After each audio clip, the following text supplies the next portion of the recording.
For business news, videos and insights, check out the O2 Business blog by clicking the link on screen or in the description below. The Moto G lineup has a reputation for being one of the best, if not the best, budget smartphone ranges around. So the latest iteration, the G4 and the G4 Plus, were hotly anticipated.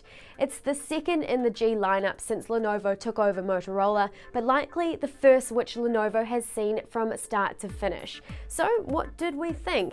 First off, what's the difference between the G4 and the G4 Plus? The G4 Plus has a fingerprint scanner below the screen. This isn't a button, don't be fooled, it's just a fingerprint scanner. The Moto G4 is available with 2GB of RAM and 16 or 32GB of internal storage. Meanwhile, the G4 Plus is available with 2GB of RAM and 32GB of storage, or 4GB of RAM and 64GB of storage. Both support turbocharging, although the G4 Plus is the only one which ships with the turbocharger in the box. Check out our timed turbocharging video if you haven't seen it already. Finally, cameras. The G4 Plus is loaded up with more pixels and faster autofocus. Otherwise, you're pretty much talking the same phone. Looking at them, and immediately the design is a little bit of a letdown. To me, it looks and feels like a toy. It's got a cheap feeling plastic removable back cover which is bendy and not something I enjoyed grabbing from my back pocket and using day to day. Both have a sort of hollow feeling and can also feel sweaty and oily if you're prone to getting sweaty hands. And despite the Plus being in the name of the higher spec version, they're actually exactly the same size. Both have 5.5 inches of screen, verging on phablets, and too big in my opinion, especially because I've got such small hands. Basil, though, with his big hands, really loved using it. Even design elements of old, like the Moto dimple, don't feel as polished as they used to, so the design generally is easily the weakest part of both phones. Key ports and features include a single front-firing speaker, a micro USB charging port down the bottom, and around the side of the phone you find the power button and volume rocker. The buttons feel soft and mushy, there's no satisfying click. Stop talking about the design of the phone and suddenly everything gets much better. The front of the phone has a beautiful Full HD screen, the first time we've seen a Full HD on a Moto G phone. It looks great and you'll struggle to spot an individual pixel with a pixel density of 401 pixels per inch. While it's an IPS display, the colours are vibrant and deep and colour balance is accurate.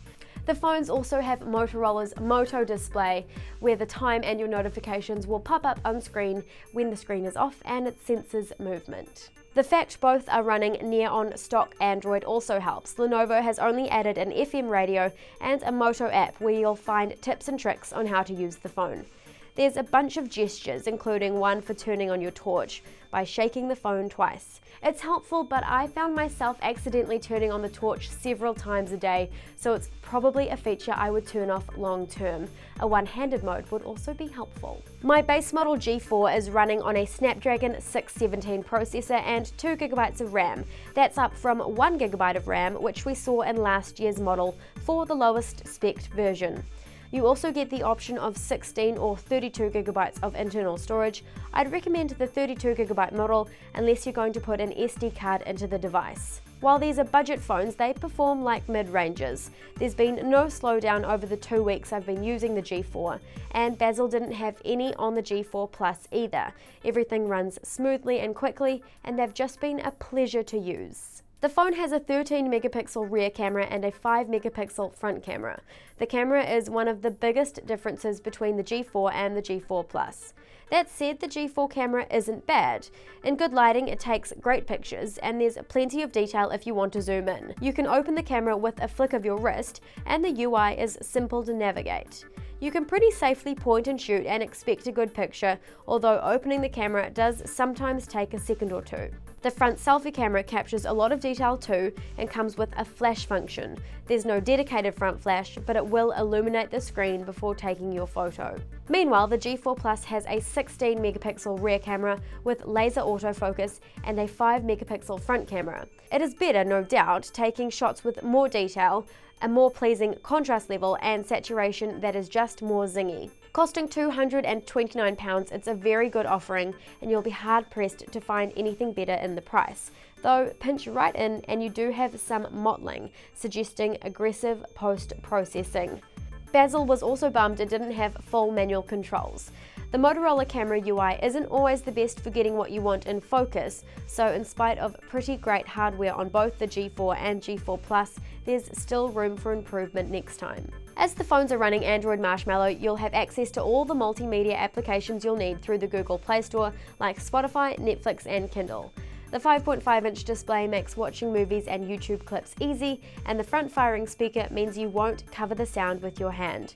When gaming, the phone held up like a champ and didn't drop any frames during a decent session of beach buggy racing.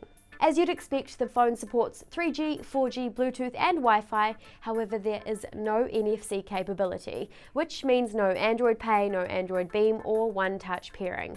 I wasn't too bummed by this, but Basil uses all three of those NFC-dependent features daily, so if you're like him, you might want to look elsewhere. Speaking of Basil and my discrepancies when we reviewed these, the battery. As a moderate user, I was able to get a full day to day and a half out of my G4. Basil's virtually identically spec'd G4 Plus only got him through to 9 PM, if that. Still, neither of us could argue with turbocharging. Plug it in for 15 minutes and get a good 5 hours or so out of battery, a great bonus for a mid-ranger. The plain Jane G4 doesn't come with a turbocharger in the box, but you can always buy one separately or choose the G4 Plus, which does. Overall, the Moto G4 and G4 Plus are really solid choices when it comes to specs, performance and value, even if they look a little cheap and don't support NFC. Okay, so they're not true budget devices like the Vodafone Smart Prime 7 or Ultra 7.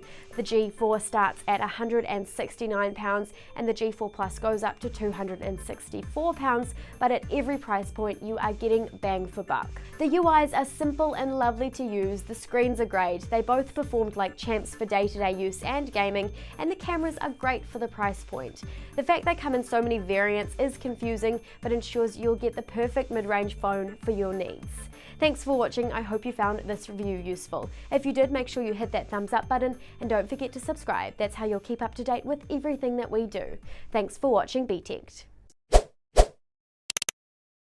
For business news, videos and insights, check out the O2 Business blog by clicking the link on screen or in the description below.